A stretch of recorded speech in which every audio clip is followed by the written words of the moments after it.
Bravely we prove in our striving, trudging together each day. Where there's a will, there's a way. The views and opinions expressed on Trudging Together are solely those of the host, co-host, and our guests. They do not necessarily reflect the views of any organization, fellowship, or other entity, and definitely not your boss, your neighbor, or that one guy in your home group. The content of this program is not intended to replace medical, psychological, or professional advice. If you're looking for that, please seek guidance from qualified professionals who spent way too many years in school. What you'll hear here is based on lived experience, recovery journeys, and the occasional bad coffee-fueled joke. Trudging Together is not affiliated with any 12-step fellowship. We are simply people sharing our stories and walking this path together, one day at a time. Thank you for joining us, and remember, recovery is serious business, but that doesn't mean we can't laugh along the way. Trudging Fridays. You can trudge on Fridays too. It just doesn't need to be Tuesday or Tuesdays. So I don't really need this anymore. I'm past the sling stage. It's been 72 hours, so I don't need to keep it above my heart. I'm getting some movement back in it. Doesn't hurt as bad, so. Well, hi, Kitty. Goody to you. Hi, Ronan. Come to give me a little bit of love. Put some holes in my Goonies shirt. For those of you that can't see, I have a cat on my shoulder who's rubbing up against my neck and giving me chills. What's up? Yeah, it's good to see you too. Are you all happy because Mama fed you? Yeah.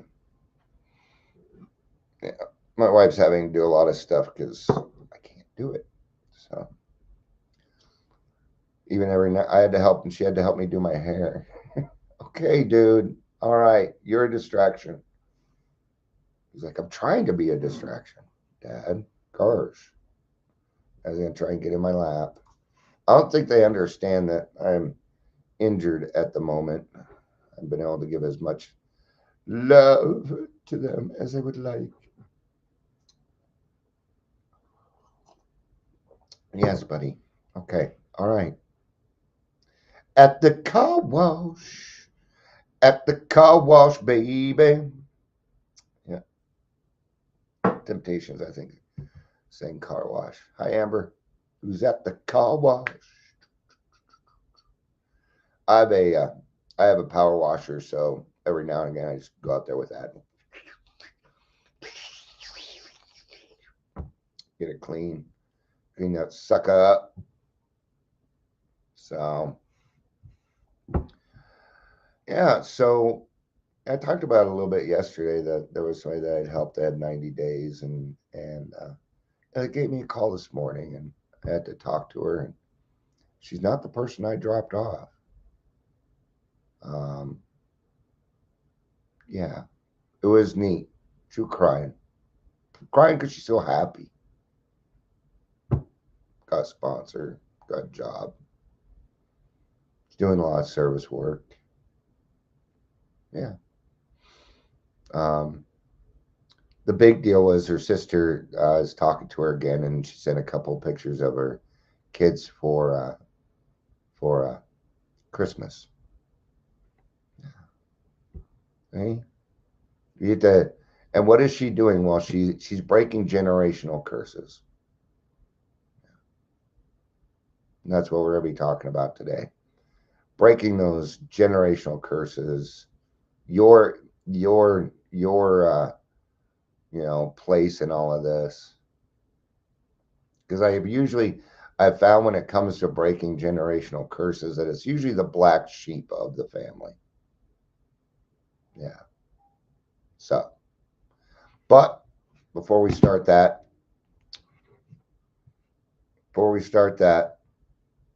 it's time for Dion's Daily Funnies. Time for a little bit of laughing.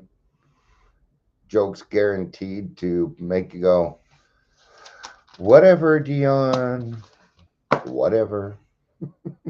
Let's get to it. What do you call two monkeys sharing an Amazon account. Primates. Primates.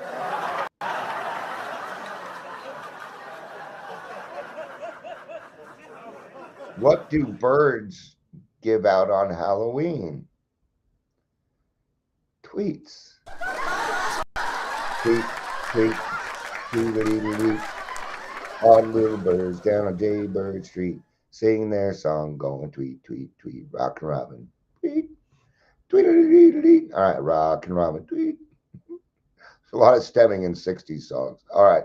Why are teddy bears never hungry? I told this one yesterday. Because they're always stuffed.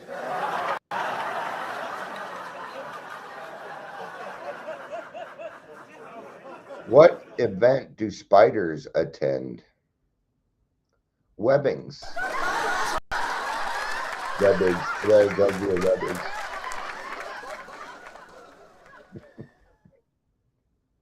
Why do ducks have tail feathers? To cover their butt quacks.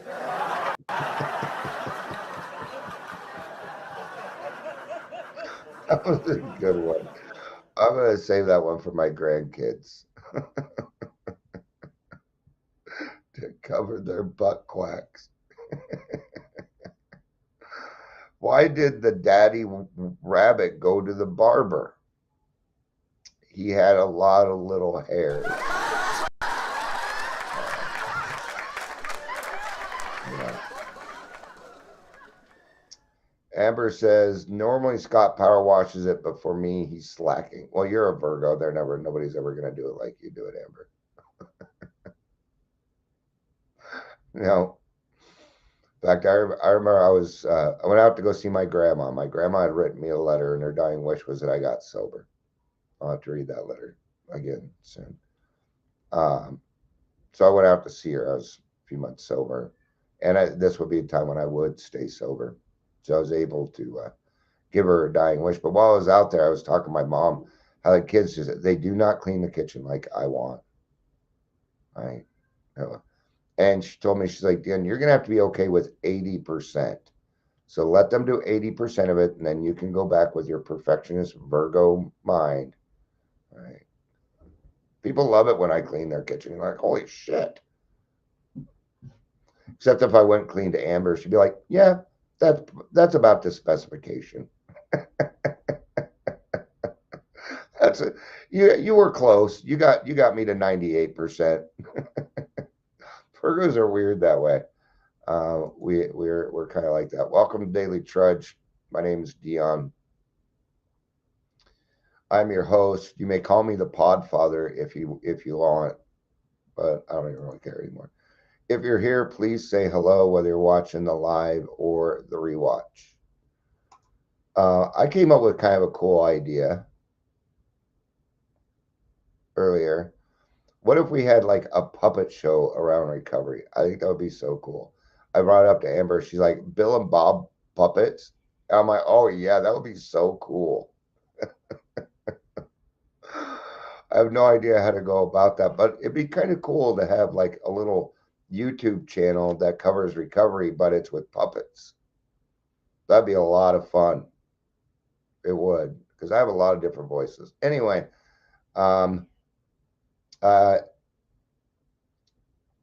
Michelle says, I haven't washed my car in years. I let it rain. I let the rain do it, but it is time. Oh, all right. Let's get started. Let's get started. Let me get everything set up correctly here. All right. Oh, let me do a little bit of stretching here. So,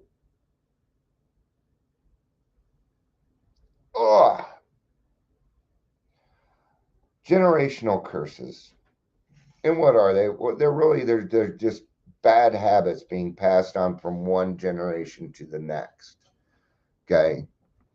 Now, there are some things that are generational you can't break, like alcoholism. You can't. Sorry. If somebody's an alcoholic, they're an alcoholic. There's but there's this thing called prevention. See, I knew even during my drinking that if there was a drug that I liked and I continued doing it, that I would get addicted to it. So I quit doing it. Ecstasy was one of those things. Wasn't big on cocaine. Yeah. All right. Now, if it was something that would enhance my drinking, I was all for it. All right. So, but what we can do is we can do some prevention. Right. So Amber said, let's see, I'm so happy to, Michelle says, I'm so happy to be breaking generational curses. Amber says, I had salt from last snow on the car. Yeah, that'll rust your car. No rain here. We're fucked come summer. Yeah, I knew we were going to be on a drought a month ago. I knew that a month ago. In fact, 3 days ago, I said to my wife, we're going to be on a drought this year. Next day, news came out. We'll see what happens. We're supposed to get some snow. But yeah, my lawn might be brown this year. Oh well. Oh well. I try and conserve water. So we got to keep some key research in mind while we're going through this, right? So addiction risk, 40 to 70% genetic. Addiction, I'm going to go with alcoholism here, is 40 to 70% genetic. Okay, and that's just a fact. That is not Dion making up numbers. It's a pretty wide gap, though. Let's go with 40%. That's fair. Ain't not, okay? Both my mother and my father were alcoholic. My biological father was never in my life. He didn't have anything to do with my life except for the last year of his life. We did a little bit of talking. Okay, but by that time, I was all grown up, right? All right. This still gives me a predisposition, whether I met them or not. Okay. Now, maybe for you, it's my alcoholism is I was kind of born with it, along with a lot of trauma. Doesn't always work out that way, but 40 to 70% of it is genetic plus environment behavior. So these are the two things that, and it can be both. It could be one or it could be the other. Really depends on who you are. What I'm doing with that is I'm just trying to find a landing place for all of us because we all think of it differently, and that's okay. That's all right. We don't have a 100% answer yet. Right? I'll let you know that.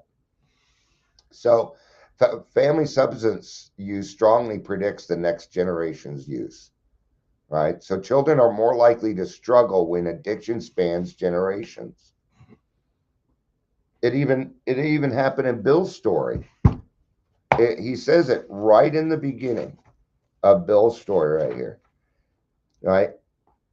War fever, and it's in the very first paragraph. Right? War fever ran high in the New England town to which we knew young officers from Plattsburgh were assigned, and we were flattered when the first citizens took us to their homes, making us feel heroic. Here was love, applause, war, moments sublime with intervals hilarious. I was a part of life at last. I forgot the strong warnings and the prejudices of my people concerning drink. There it is. Right? Bill's parents were alcoholic. Whether they died that way or died young, I'm not too sure. But because of their alcoholism, he was raised by his grandparents. And they told him, you have a predisposition to alcoholism in your family. So be careful when it comes to alcohol. That's what he's talking about. All right. So what are we doing here? Okay. These aren't like mystical curses that was put on us, maybe your family burned a witch or something. They put a curse on you at Salem. That's not what we're talking about here. All right. What we're talking about is learned patterns plus trauma plus addiction cycles. All right. Now, many of us didn't start the fire, but we became the ones who had to put it out.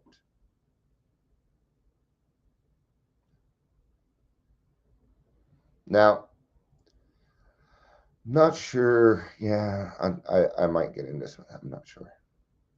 Well, the thing is, people are going to be people, but even in my family, you know, there's still curses. There's still things that I see going on. My family loves avoiding the problem. Dion does not like avoiding the problem. He will tackle that shit to the ground. Right? I'm a little different. We were raised, at least for me, I was the problem. Dion always has a problem. Always has. Gosh, Dion, you always have a problem. I don't know how many times I heard that. They got really, really angry at me for being a bedwetter till I was 11. That's pretty inconvenient. And I figured out why that happened. And it wasn't on me. Because they didn't want to confront the main issue. And and I'm going to tell you now, I'm not going to let that happen with my children. No. It is not happening with my children. Now, I had to make a stand and say, no more of this.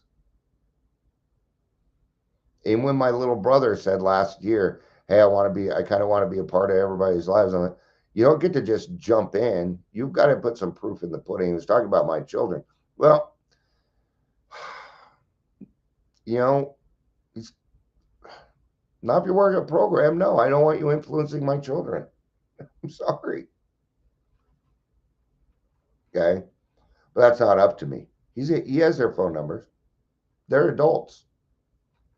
If you want to be a part of their lives, contact them. There you go. All right. So we got to put our foot down at some point. So we already talked about this a little bit, that the risk is at about 40 to 70% genetic, right? Family behavior and environment are also shape addiction risk. Now, I have met some people that were adopted and they grew up in a great family, had every shot at life, but alcoholism still came along. And in this case, they utilized their being adopted to continue doing what they were doing. And then it turns out that their parents were probably alcoholic. They gave up the child because they were drinking or drugging or something like that. Right? So it's still following it, isn't it? Now, maybe what's the trauma here? Well, being adopted was the trauma. You had a great home. All right. Michelle says, in what I've been taught, to me, when we stop something that's gone on through generations and we stop that, it even helps the generations before us as well as those going forward. It might if they're alive, but if they're not here anymore, then that'll be kind of. I do hear what you're saying, because sometimes parents will follow the lead of the child sometimes. I've tried to do that in my family. It did not work. They were not willing. They're not willing to change. So, and then she said, no need to read that info out loud. It's for you. Oh, okay. Too late. Should have started with that. No worries. No biggie. Yeah, you guys, if you put something in chat, okay, I'm a teleprompter dude. I'm gonna read it. So if you want me to say it out loud, you might want to send it to me personally or something. So, but in this case, it wasn't a big deal. All right. Substance use and harsh parenting can repeat these across 3 generations, and this is what Michelle is talking about. Yep, it can. Okay, it can reach other generations going forward or backward. Okay, Amber's now at Walmart. All right, good. You're right on track for a Friday, Amber. Actually, you're a little ahead. Usually it isn't until now that you're waving by going to Sam's Club. So what do we inherit? coping skills, emotional regulation, relationship models, stress responses, right? Um, now, now let's move into something else. So my stepdad, okay, the man that raised me, he was my stepdad, okay? The way he handled anger was by hitting us, punching holes in the wall, slamming doors, yelling, screaming. And that's how I learned how to control my anger. So, you know what I started doing? When I got angry, I started punching holes in the wall. And you know what they did? They put me away. And this confounded me. I remember one day I was on pass and we were going out back to Mount Airy Psychiatric Center. And and my stepdad said, you know, I spend a lot of money on you and I don't know where you got this anger problem from. And I turned right to him and I said, I learned it from you. You're the one who taught me that. And you should be locked up right with me because you're just as sick as me.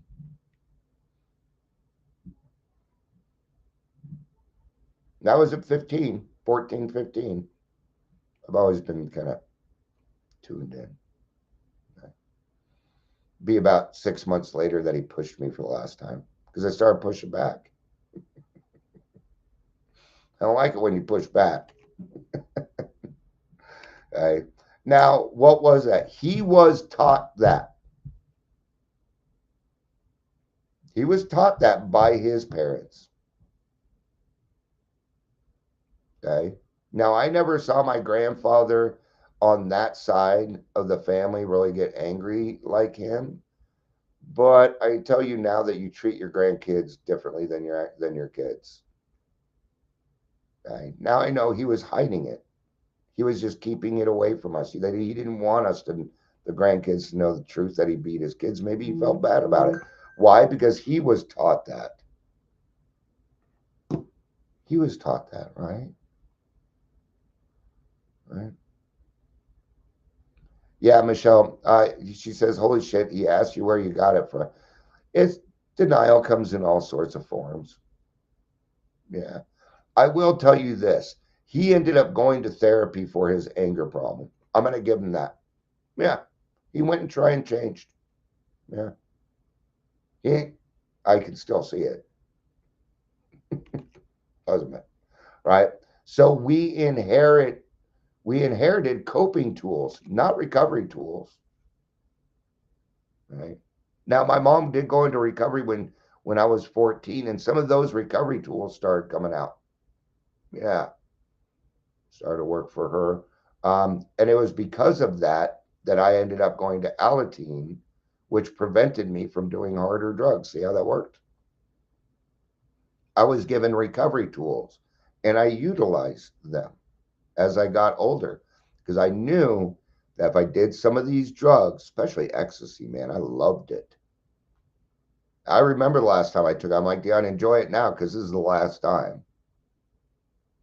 All right. That was it. That was it. So, um, so we inherited these, right? So we try and break some of these patterns in recovery, or so what was the drinking? What was the drugging? What was all this stuff? It was your coping. Everywhere I went, people were drinking for stress. They were using drugs for their emotions. Everybody I knew was avoiding their feelings, except for my grandmother. No, she was a very assertive person. Loved it. Right. Now, I never once saw my grandma drink. Not once did I ever see her drunk or anything. She didn't drink because her parents were alcoholic and she did not want that for her children. And she did break some of those generational cycles. With what she had, we didn't have all the information we have now. All right?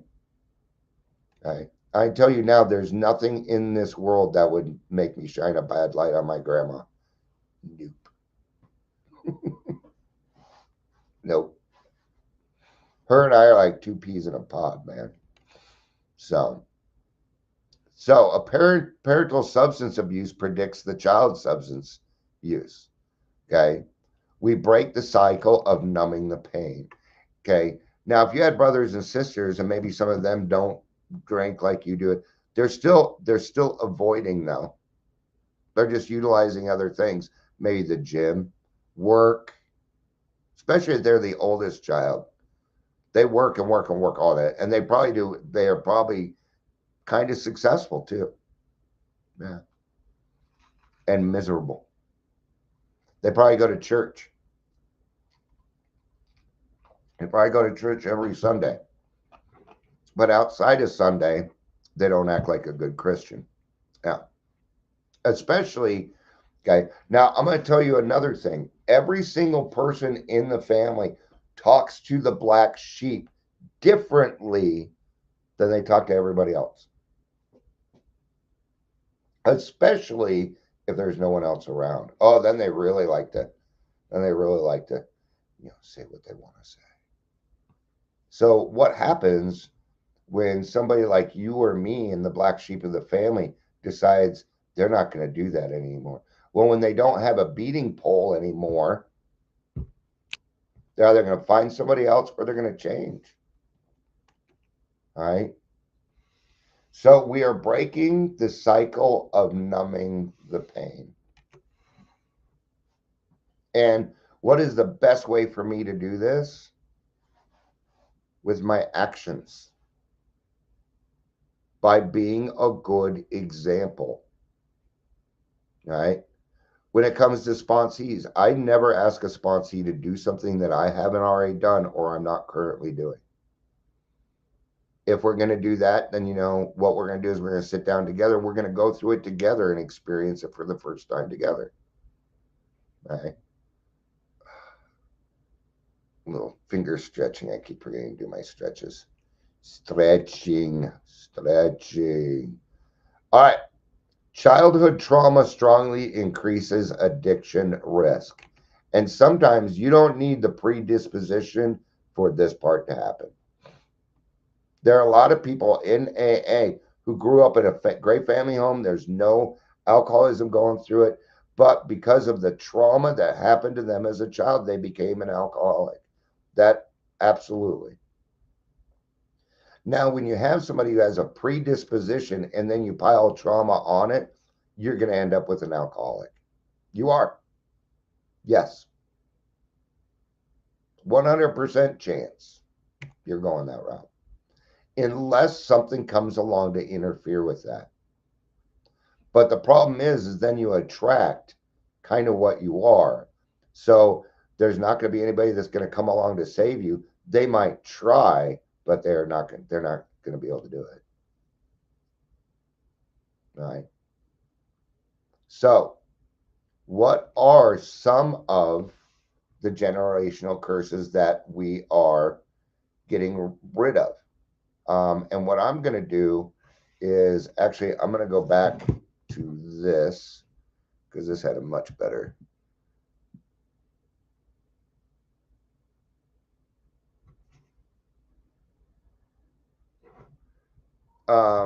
It gave me a whole list. It's not there anymore. All right, that's all right. I'm sure we can figure it out, right? What is it mostly? Well, yelling, anger, shame, criticism, not feeling like you're emotionally safe, that you're not allowed to say certain things. Growing up, this is what children are to be seen, not heard.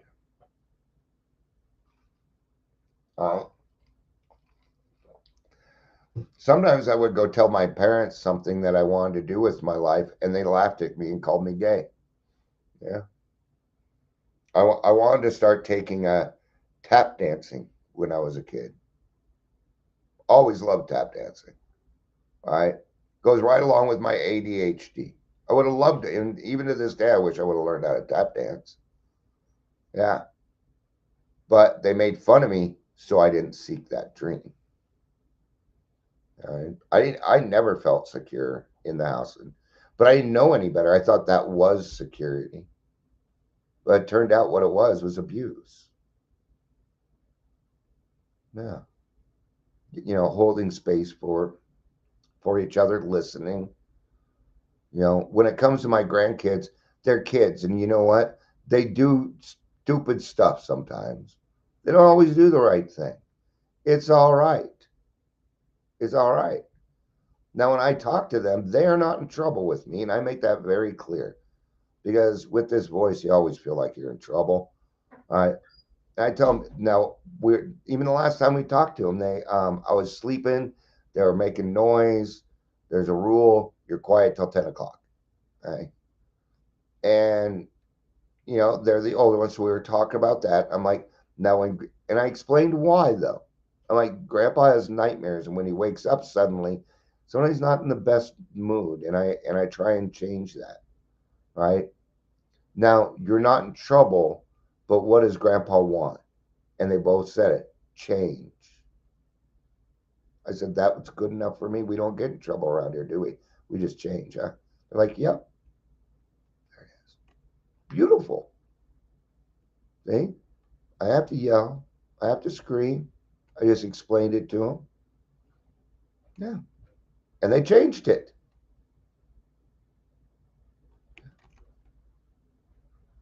What else goes on? Well, emotional neglect, abuse, household dysfunction, mental illnesses in the home. Okay? Unhealed trauma becomes inherited trauma. It will be passed on to the next person. Okay? And you have a chance to cut this off.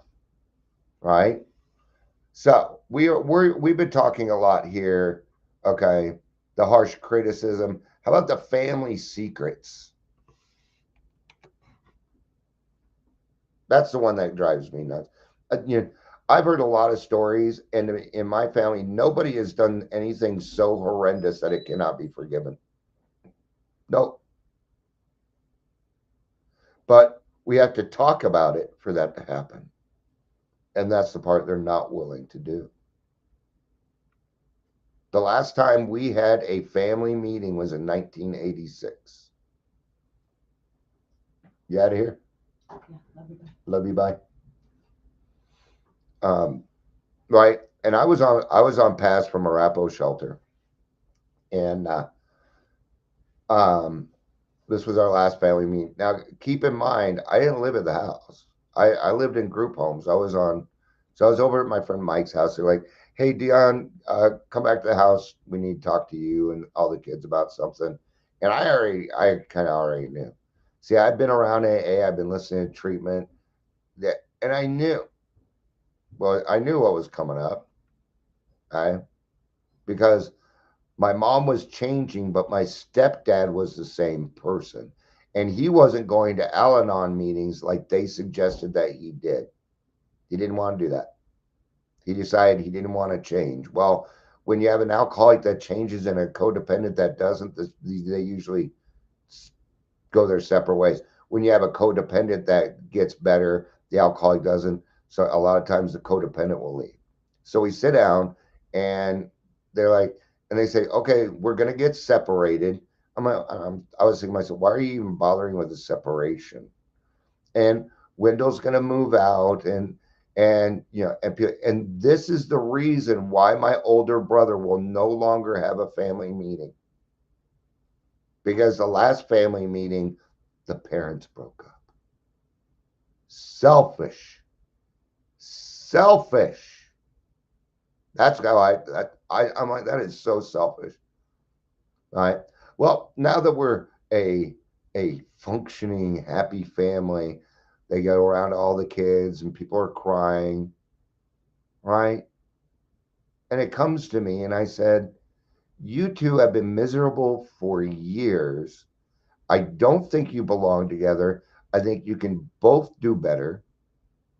This looks like a bad thing, but it's a good thing for everybody. Can I go back to my friend Mike's house now? I've always kind of been like that. Like, I was pissing around. I was being selfish too. All right. Michelle says we never had a family meeting, but you're right. We had family secrets. Yeah. And we don't let those out, right? Well, these are the things that we need to break. I do not keep anything from my children. No. They know the good, bad, and ugly about dad. Yes, they do. Because I don't want them to repeat the bad things. And I'm willing to let them know that about me so that they won't. What are they going to do? They have less respect for me? No, they actually have more respect for me because I'm willing to talk about it. So what am I doing? Well, then I'm giving my kids permission to heal. Well, I I do not feel like a horrible parent anymore. I'm not. I'm actually a very good father. Could I do better? Yes. Absolutely. I'm a human being. So what cycle is the black sheep breaking? Well, first of all, we admit the problems. I'm watching my daughter do this right now too, and it's freeing. It's so cool to watch. You know, because she's been trying to figure out, well, am I going to continue hanging out with these friends? Well, these friends aren't changing, and she is, right? And that doesn't mean these people are bad. It just it just means it's different now. And, and that's all right. We question the family patterns. What was the family pattern that I broke? Tough love. Fuck tough love. I guarantee you that's going to be a clip. They're gonna clip that one. They're gonna. I guarantee it. That's my guess. That'll be the title too of the clip. You watch. I bet it will be. All right. All right. Tough love. Ugh. Now I'm going to tell you, I do utilize a little bit of tough love. Okay. But I've been told things like, I love you, but I love you over there. That's not tough love. That's not tough love. That's just mean. It's great that you feel that way, but don't say that to somebody, especially somebody that you love in your family. Oh, everybody run around deeming their families toxic. Come on, man. If we can help people change, let's help people change. Okay. Now, with my family, I've been trying to set a good example for years. It's just not quite working. So I ain't doing it no more. If they want to be a part of my life, they all have my phone number. I've had the same phone number and email for a very long time now. That used to be the excuse. All right. So I tried to use that on me a family member tried to use that on me a few years ago. Well, your email always changes. I'm like, I've had the same email for 30 years now. Okay. That hasn't changed. So bullshit. Okay. Not buying it. Then we seek help, get sober, talk about our feelings, and start setting boundaries. Oh, no. Right? But what it is about is being the best example that you can. I know this is very repetitive, but it's true. Okay? And it's a big deal.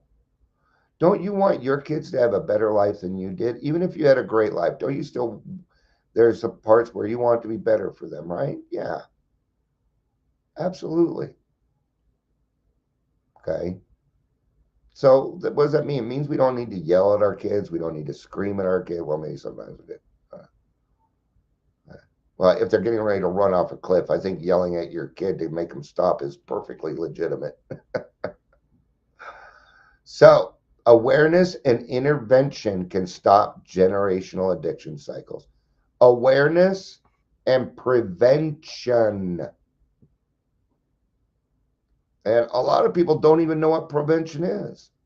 We in Colorado, we tend to think that prevention is safe consumption sites. No, you're too late. It's about trying to address the problem before the addiction happens. And this happens between about 12 and 17, right in there. Prevention is for the kids, right? Prevention is before it happens. You do a lot of prevention in your life, right? You do. You are setting yourself up to succeed by going to meetings, praying, working with your sponsor, reading your big book, doing these different things. Absolutely, you are. Michelle says you have your own life now, a good life. Why think about the ones that don't want to be a part of it? God keeps them away from you. I agree with that. And then there's this thing called PTSD that doesn't allow that for me. I think of my abusers every day, unfortunately. And not all of my family are abusers. It's not like they go out of their way. Amber says prevention is birth control. That's exactly it. It stops it before it happens. It's a great way to put it. Going along with that, you're either pregnant or you're not, right? So the black sheep is almost always the cycle breaker, right? We expose denial, we disrupt the silence, and we disrupt the dysfunctions. Breaking cycles can feel like a betrayal to people who rely on the cycle. Right? There are some people that are going to get mad at you about it for becoming a better person. Yeah. They're mad at you, or oh, you're not sober, whatever. I just don't believe it. No. Because they need you in that position so that they can be who they are. And when you take that away from them, then they're going to have to search for something else. And hopefully that's going to be a healthier way of doing things. Hopefully they can come to you and say, hey, right? You also can help other people break their generational cycles. Yes, you can. We do it all the time. Yeah. Amber said, I literally Googled the other day, can someone be kind of pregnant? And what did it say? What did it say? I'm curious. All right. Now, I'm going to tell you, this takes a lot of courage. It takes a lot of courage. Amber says, just see what it said. And yeah, no. No, you can't be kind of pregnant. All right. But it takes a lot of courage. Now, this isn't just going to be your courage. No. And when I was going through this, I had to not just use my courage, I had to ask God for courage. And you know where else I got it? From my friends, from my fellowship. Dion, you can do this. We believe in you. You got this. If you need somebody to talk to, we know that you're here. Hey, good job on getting past that. That's what we're talking about. I couldn't do it alone. No. I had to steal some courage from you, from my wife, from my therapist, from my pastor. And it was okay to do. All right. And then what happens? Well, you start feeling different.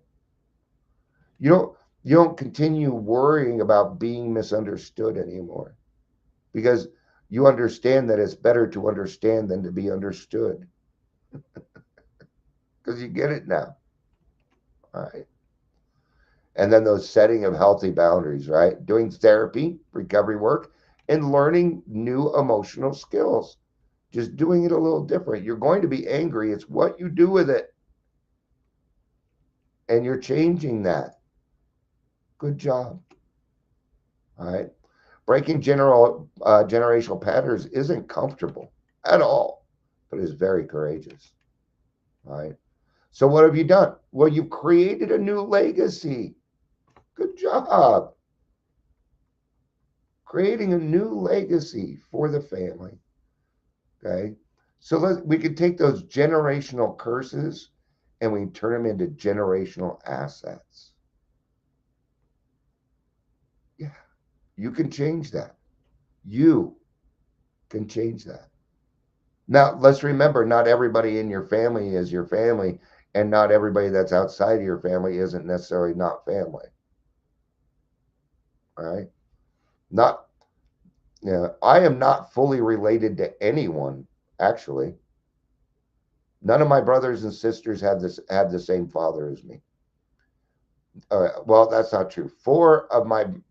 I have three sisters and a brother that have the same dad. I have a different mom with them. On the other side, so I'm not fully related to anybody anyway. Nope, except my mom. All right, I'm fully related to her. But otherwise, they're all step and half.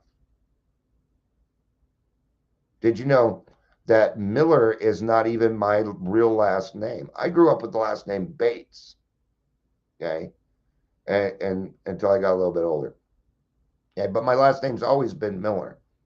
That is not my biological dad's last name. His last name is Barlow. My name's supposed to be Dion Barlow. Okay, but I am Dion Miller. I am the first of my generation.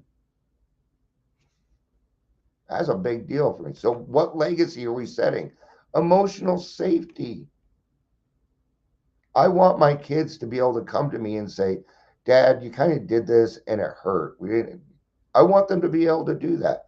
Or, Dad, this is going on, and I talk to you. When my daughter came to me and said, Dad, I need help with quitting drinking, you bet your ass I took it seriously. When my son came to me, 13 years ago, and said, Dad, I don't want to do meth anymore. I'm like, here's a couch. I will help you get your stuff together. Because they felt emotionally safe coming to me with that. Healthy coping skills, good communication, stability. And what is stability? Just be consistent. We're talking about emotional stability, or not always a spiritual stability. All right. New examples and a new future for the family line. So recovery changes the future of people who haven't even been born yet. And we do this all the time. We are planting trees of which we will never be able to sit in the shade, because I am sitting in the shade of the trees of the people that came before me. So thank you to those people that came before me so that I can have a nice, cool place to sit in the sunlight. Thank you. So let's recap. Addiction can be generational. Trauma can be generational, and silence can be generational. But you know what else can be generational? Healing, recovery, honesty, and best of all, love. Love. So let's take those generational curses and turn them into generational assets. Thank you, everybody, for being here. I appreciate it. I love you. You know I do. Peace out. And remember, no one ever, ever, ever